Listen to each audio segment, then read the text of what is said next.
What's up everybody, I'm the Mangoose, you are awesome, and it's time once again to explain the differences between all these games that are using the same damn assets.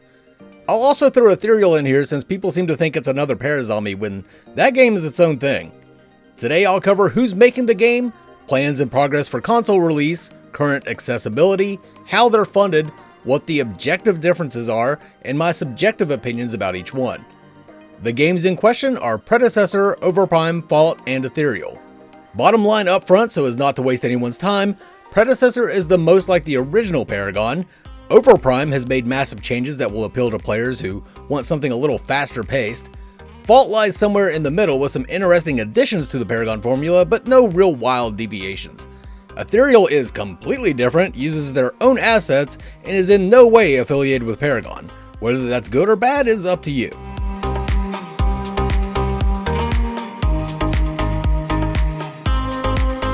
Let's start with Predecessor since they still retain the largest community. Predecessor is set to be a prequel to Paragon and is in development by Omega Studios. They do have plans for eventual console release, but haven't really shown progress towards that goal. There have been a few weekend-long tests of the game, and the most recent was in August, which I wasn't able to play, hence the older footage here. The game is not currently playable. Omega is funding the development of Predecessor via outside investments, the first round of which brought in around $2 million.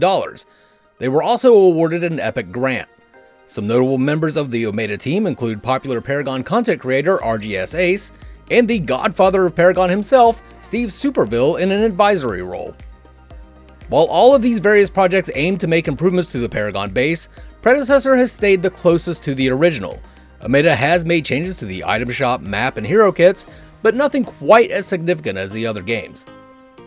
Out of all the Paragon successors, Predecessor has been my personal favorite to play. Not saying it'll be the best for you, but it was the best for me. Queuing into a match of Predecessor just felt like coming home. They've done the most to match everything from projectile and movement speed to field of view, and you can immediately tell that when playing. My biggest concerns with Omega Studios is the recent lack of communication with the community, as well as them possibly having to answer to those outside investors when making decisions about the future of the game.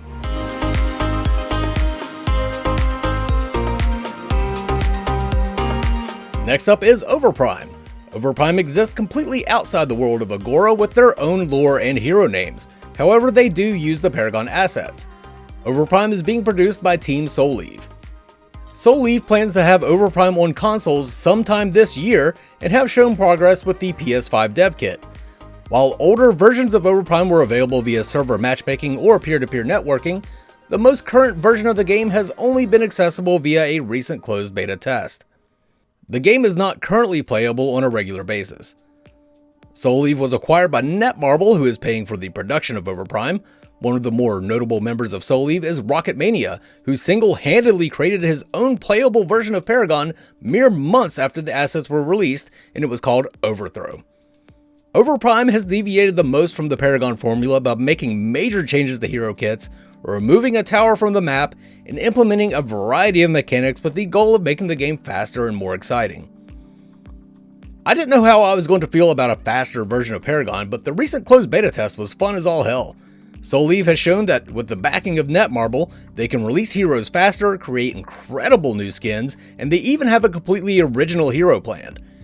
The changes took some getting used to, and there are improvements that could be made, but the overall experience was fantastic. My biggest concern with Overprime is the Netmarble backing. Netmarble is the largest mobile gaming company in South Korea, and we've already seen from the closed beta that there will be loot boxes in the game.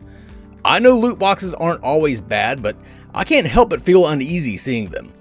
As long as it's all cosmetics, I'll be cool with it, but I swear to God, if items are locked behind loot boxes, I'll lose my shit.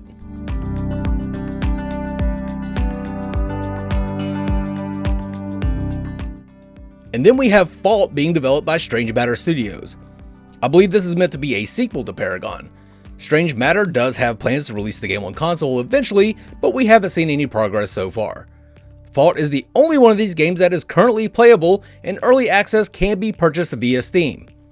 Strange Matter is currently crowdfunded through the community and sustained through purchases of early access, premium currency, and Fault original skins.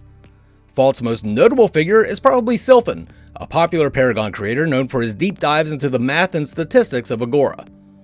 While Fault hasn't gone as wild as Overprime, they've still changed or added more to the game than Predecessor has, with kit changes, hero passives, items, and most notably aspects that you pick as the match starts.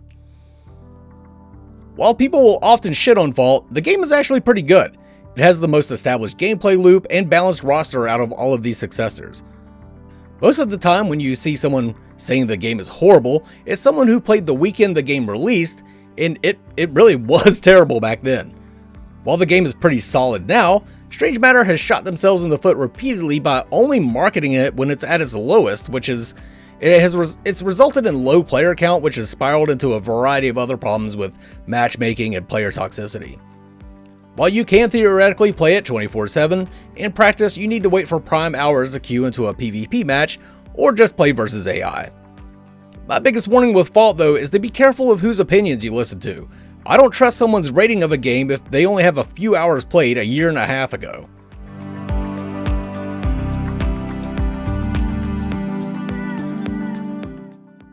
Last but not least, we have Ethereal Clash of Souls in development by Undying Games. They too have console plans, however we haven't seen any progress yet, nor do we know which console they'll shoot for first. Ethereal recently started having pre-alpha test weekends, and there's been about one a month ever since November. The game is not currently playable. Ethereal is being crowdsourced via Patreon, and they also capitalized on their character designs to take advantage of the NFT market. Ethereal was never meant to be a Paragon successor, and they don't have any of the Paragon heroes. Everything they have is of their own intellectual property, and the entire game is very different from Paragon with 6v6 gameplay and lanes that exist on separate planes of verticality. I make it no secret that I'm really rooting for Ethereal. The game is just cool as all hell with destructible environments, flying heroes, climbing heroes, and all kinds of new mechanics to play around with. I've had a ton of fun in the pre-alpha weekends with this game. It does need many improvements before it's alpha ready, like the addition of new myths, some better animations, and a fix to the overall graphics. But they nailed the fun factor. My biggest concern with Ethereal is the barrier of entry. Even for experienced mobile players, Ethereal can be a little daunting to learn. We saw with Paragon that many content creators shied away from the game simply because they couldn't understand the card system, and content creators are how you market nowadays. They'll need to come up with one hell of a tutorial if they want this game to succeed. So there you have it folks, while 3 of these games are dipping from the same asset pool, I've only scratched the surface of what makes them all different. Yes, it would be cool if they would all work together on one project to make something better faster, but it would also be cool if I could teleport and piss whiskey. Just because it would be nice doesn't mean it's going to happen, so we'll be forced to choose between these games. I think it's possible 1 or 2 of them will go on to great success, but the mobile market is already dwindling, and with 3 of these games using the same heroes, not all of them will survive.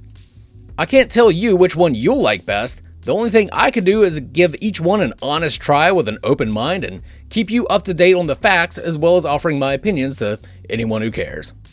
Like the video if you enjoyed it, sub for more third-person MOBA content, but for now, this is the Mangoose signing off. You guys, have a good one. Mangoose! Special shout out to channel members Foolish Bloodhunter, Jelly Knees, Meow Mix for Men, Stunt, Ferrith, and Raven.